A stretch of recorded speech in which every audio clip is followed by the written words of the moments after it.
நண்பர்களே, இன்னைக்கு உங்கள சந்திக்கிறது எனக்கு ரொம்ப சந்தோஷம்.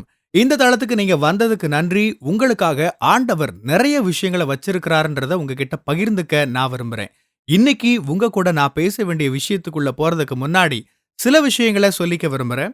நீங்க ஜான் கிஃப்டா அப்படின்ற என்னோட Instagram, Facebook, YouTube மூலமா என்ன ஃபாலோ பண்ணி என்னோட பதிவுகள நீங்க பெறலாம். தினமும் என்னோட பாட்காஸ்ட் நீங்க கேட்கலாம். ஆண்டவரோட கிருபையில அதெல்லாம் நல்ல கிரியை செய்து வர்றத நான் பார்க்கிறேன். நீங்களும் அத தினமும் கேளுங்க. நிச்சயமா அது உங்களுக்கு ஒரு பெரிய ஆசீர்வாதமா இருக்கும்னு என்னால சொல்ல முடியும். ஜான் கிஃப்டா அப்படின்ற என்னோட யூடியூப் சேனல தினமும் பார்க்க மறக்காதீங்க. Fuel for the soul with John கிஃப்டா அப்படின்ற இங்கிலீஷ் பாட்காஸ்டையும் நீங்க தினமும் கேட்கலாம். www.johngifta.com அப்படின்ற என்னோட வெப்சைட்லயும் இது எல்லாமே இருக்கும். எதிரி உங்கள தவறான நேரத்துல தாக்கிட்டதா நீங்க கதறிக்கிட்டு இருக்கிற ஒரு சூழல்ல இருக்கிறீங்களா? கடவுளே! இது என்ன இவ்ளோ மோசமான நேரத்துல இப்படி ஒரு தாக்குதல்? இப்படி ஏன் இந்த நேரத்துல என் மேல தாக்குதல்? ஏற்கனவே நான் மோசமான நிலையில இருக்கிறேன். தனிப்பட்ட முறையில எவ்ளோ போராட்டத்துல நான் இருக்கிறேன். உணர்ச்சிகரமான ஒரு போராட்டத்துல, மனப்போராட்டத்துல நான் இருக்கிறேனே! எனக்கு உடம்பு சரியில்லையே! நான் இப்படி ஒரு நிதி இழப்புல, நெருக்கமானவங்களோட இழப்புல இருக்கிறேனே! வெளியில என் தொழில்ல இருந்து, வாடிக்கையாளர்கள் கிட்ட இருந்து பயங்கரமான நெருக்கடி. என்னோட வேலை போயிருச்சே! கடவுளே! என்ன இது? ஏற்கனவே ஒரு பயங்கரமான சவால நான் சந்திச்சுட்டு இருக்கிறேன். இப்படி ஒரு கடுமையான போராட்டத்துல நான் போயிட்டு இருக்கிறேன். இப்ப என்னடான்னா, நிலைமை இன்னும் மோசமா போகுதே! இப்படியான சூழல்ல நீங்க இருக்கிறீங்களா? ஆண்டவர் இப்ப எங்க போனாரு? ஆண்டவர் ஏன் இடைப்படல என் வாழ்க்கையில? ஆண்டவர் என் வாழ்க்கையில இப்ப எங்க இருக்கிறாரு? நான் ஜெபிக்கிறேன். ஆனாலும் நான் சுக்குநூறா உடைஞ்சு போறேனே! சுத்தி எல்லா திசையில இருந்தும் எனக்கு நெருக்கடி வந்துகிட்டே இருக்குதே! நிலைமை கொஞ்சமும் சரியாகிற மாதிரி தெரியலையே! என்னதான் நடக்குது? அப்படின்னு யோசிக்கிறீங்களா? ஒரு வேத பகுதிய உங்ககிட்ட நான் பகிர்ந்துக்க விரும்புறேன். 2 ராஜாக்கள் 13ஆம் அதிகாரம் 21ஆம் வசனம். ஒரு மனுஷன அடக்கம் பண்ண கொண்டு போகும்போது இப்படி ஒரு சம்பவம் நடக்குது. எதிரிகளான மோவாபிய படைகள் தங்கள நோக்கி வர்றத இவங்க பாக்குறாங்க. அவங்க ஏற்கனவே ஒரு இழப்புல இருக்காங்க. அந்த மனுஷன அடக்கம் பண்ணத்தான் போறாங்க.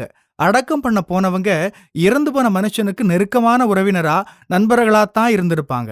அவங்க ஏற்கனவே நொந்து போயிருப்பாங்க. களைச்சு போயிருந்திருப்பாங்க. உடல் ரீதியா, உணர்ச்சி ரீதியா, மன ரீதியா அவங்க நொந்து போய் தான் இருந்திருப்பாங்க. அவங்களுக்கு பிரியமான ஒரு மனுஷன இழந்திருக்காங்க இல்லையா? அப்படி ஒரு சூழல்ல அவங்க இன்னொரு பிரச்சனைய எதிர்கொள்றாங்க. எதிரியால இந்த சூழல்ல அவங்க தாக்கப்படுறாங்க. இத கற்பனை செஞ்சு பாருங்க. ஏற்கனவே நிலைமை மோசமா இருக்கு. குறைந்தபட்சம் அவங்க அந்த இடத்துல செய்ய விரும்பினது, நல்ல ஒரு அடக்கமாவது பண்ணலான்னு தான் விரும்புவாங்க. கடைசியா அவங்களால செய்யக்கூடிய ஒரே நல்ல விஷயம் அதுதான். ஆனா பாருங்க, அந்த மனுஷனோட உடல அவங்க வீசி எறிய வேண்டிய ஒரு சூழல் வந்தது. வேதம் அப்படிதான் சொல்லுது. அவங்க உடல வீசி எறிஞ்சிட்டு அவங்க ஓடிப் போனாங்க. ஆனா, அது எலிசாவின் கல்லறை மேல விழுந்தது. அந்த மனுஷனோட உடல் எலிசாவோட எலும்புல பட்டதும், அந்த மனுஷனுக்கு உயிர் வந்துடுச்சு. எலிசா இல்லாம அவரோட மரணத்துக்கு பிறகு நடந்த முதல் அற்புதம் இது. இது ஒரு சாதாரண அடக்கமா இருந்திருக்க வேண்டியதுதான். ஒரு மனுஷன் இறக்குறான், அவனோட குடும்பத்த சேர்ந்தவங்க முறையான நல்லடக்கம் செய்ய போறாங்க. நிலைமை மோசமாகுது. எதிரிகளோட படையினால தாக்கப்படுறாங்க. அதாவது மோவாபிய படைகள் எதிர்கொள்ள வர்றாங்க. அந்த பதட்டத்துல அந்த மனுஷனோட உடல வீசிட்டாங்க. தங்களோட கட்டுப்பாட்ட இழந்துட்டாங்க. இதுக்கு மேல அத அவங்க வச்சுக்கிட்டு இருக்க முடியாது. பல விஷயங்கள் உங்களுக்கு எதிரா வரும்போது, ஒரு விஷயம் நீங்க கவனிக்க வேண்டியது, இதுலெல்லாம் ஆண்டவர் எங்க இருக்கிறார் அப்படின்னு. அதே சமயம் கவனிக்க வேண்டிய இன்னொரு விஷயம், ஆண்டவர் அற்புத விதமா இது எல்லாத்தையும் ஒருங்கிணைக்கிறாரு. எதிரி தவறான நேரத்துல தாக்கிட்டது போல தெரியுது. ஏற்கனவே மோசமான ஒரு சூழல்ல இருக்காங்க. இந்த நேரம் எதிரியோட தாக்குதல் வேற. எதிரி அவங்களுக்கு தீங்கு செய்ய வந்தாங்க. ஆண்டவர் அத நன்மையா மாத்திட்டாரு. எதிரி சரியா அந்த நேரத்துல தாக்குதல் நடத்த வர்றான். பாருங்க, எல்லாம் மிகச் சரியான, துல்லியமான நேரத்துல தான் நடக்குது.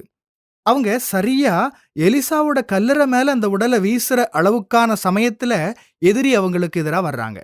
ஏற்கனவே அவங்க எலிசாவோட கல்லறைய தாண்டி இருந்தா இது நடந்திருக்குமா? அவங்க திரும்பி வந்திருக்கவே மாட்டாங்க. ஏதோ இன்னொரு கல்லறை மேல விழுந்திருக்கலாம்.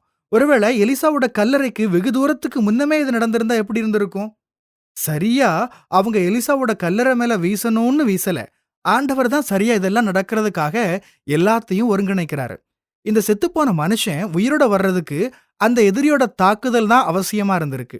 அது நடக்கலன்னா இந்த மனுஷன் திரும்ப உயிரோட வந்திருக்க மாட்டான். எதிரியோட தாக்குதல நினைச்சு மனம் கசந்து உட்கார்றதுக்கு பதிலா, கோபமா ஆண்டவர பார்த்து, "ஏன் ஆண்டவரே இத அனுமதிச்சீங்க? நான் ஏற்கனவே மோசமான நிலையில இருக்கிறேனே" அப்படின்னு கேட்கறதுக்கு பதிலா, இந்த விஷயத்துல ஆண்டவரோட கரம் இருக்கிறத கவனிங்கன்னு சொல்றேன். அத நீங்க பார்க்க ஆரம்பிக்கிறப்ப, எதிர்பாராத அற்புதங்கள நீங்க உங்க வாழ்க்கையில, வாழ்க்கை மூலமா நடக்கிறத பார்ப்பீங்க. அந்த மனுஷன் உயிரோட வருவான்னு அவங்க எதிர்பார்க்கவே இல்ல. ஆனா ஆண்டவர் வேறு திட்டங்கள் வச்சிருந்தாரு. எதிரிகள் அவங்கள எதிர்த்து வராம இருந்திருந்தா, அந்த திட்டங்கள் எல்லாம் நடந்திருக்காது. சில நேரங்கள்ல எதிரி உங்கள தாக்கும்போது, கதவுகள் எல்லாம் அடைக்கப்பட்டது போல தெரியலாம்.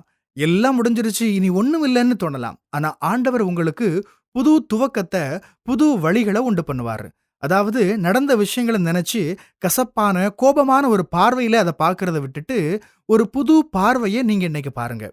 சொல்லுங்க. ஆமா இது கஷ்டம் தான். ஆனா என்னோட ஆண்டவர் நல்ல தெய்வம்னு எனக்கு தெரியும். அவர் எல்லா விஷயங்களையும் அற்புதமா ஒருங்கிணைச்சு நடத்துவார்ன்னு எனக்கு தெரியும். எதிரி தீங்கு செய்றதுக்கு செஞ்ச விஷயங்கள என்னோட நன்மைக்காக எப்படி மாத்துறதுன்னு அவருக்கு தெரியும். சாம்பல்ல இருந்து சிங்காரத்த உருவாக்க என் ஆண்டவருக்கு தெரியும். அவர நான் விசுவாசிக்கிறேன். நீங்க அவர நம்புவீங்களா? நீங்க அத செஞ்சீங்கன்னா, நிச்சயமா அது உங்களுக்கு ஆசீர்வாதமா இருக்கும். உங்களுக்காக நான் ஜெபிக்க விரும்புறேன்.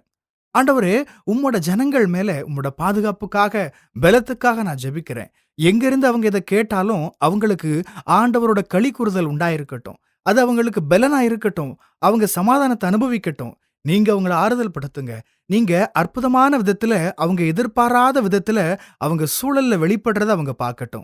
ஒரே விதத்துல நீங்க காரியத்த நடப்பிக்கிற தேவன் இல்ல. முந்தின வழிகள காட்டிலும் சிறப்பான வழிகள காட்டுகிற தேவன் நீர். சிறந்த நபரா, சிறந்த மனப்பாங்கோட, சிறந்த பார்வையோட, சிறந்த சாட்சியோட, அபிஷேகத்தோட, வல்லமையோட அவங்க செயல்படட்டும். ஆமென். God bless you. பிரியமானவங்களே, இந்த செய்தி மூலமா நீங்க உற்சாகம் அடைஞ்சிருப்பீங்க, ஆசீர்வதிக்கப்பட்டிருப்பீங்கன்னு விசுவாசிக்கிறேன். திரும்பவும் ஞாபகப்படுத்துறேன். நீங்க ஜான் கிஃப்டா அப்படின்ற என்னோட Instagram, Facebook, YouTube மூலமா என்ன ஃபாலோ பண்ணி என்னோட பதிவுகள பெறலாம். ஜான் கிஃப்டா அப்படின்ற என்னோட YouTube சேனல தினமும் பார்க்க மறக்காதீங்க. Fuel for the soul with John கிஃப்டா அப்படின்ற இங்கிலீஷ் பாட்காஸ்டையும் நீங்க தினமும் கேட்கலாம். பாட்காஸ்ட் எபிசோடுக்கு நீங்க உங்களோட ரேட்டிங், ரிவ்யூ கொடுத்து ஷேர் பண்ண மறக்காதீங்க. www.johngiftha.com அப்படின்ற என்னோட வெப்சைட்லயும் இது எல்லாமே இருக்கும். இந்த ஊழியத்தால நீங்க ஆசீர்வதிக்கப்பட்டிருந்து மற்றவங்களுக்கும் இதே ஆசீர்வாதம் சேரணும்னு விரும்பினா, நீங்களும் எங்க கூட சேர்ந்து ஆண்டவரோட ராஜ்யத்தை கட்டுற இந்த பணிய உங்களோட நிதி ஆதரவு மூலமாவும் தாங்கலாம். கூகுள் பே அல்லது நெட் பேங்கிங் அல்லது பேபால் மூலமா நீங்க ஆதரவு தரலாம். எல்லா விவரங்களையும் டிஸ்கிரிப்ஷன்ல நீங்க பார்க்கலாம். ஆண்டவர் உங்களை ஆசீர்வதிப்பாராக.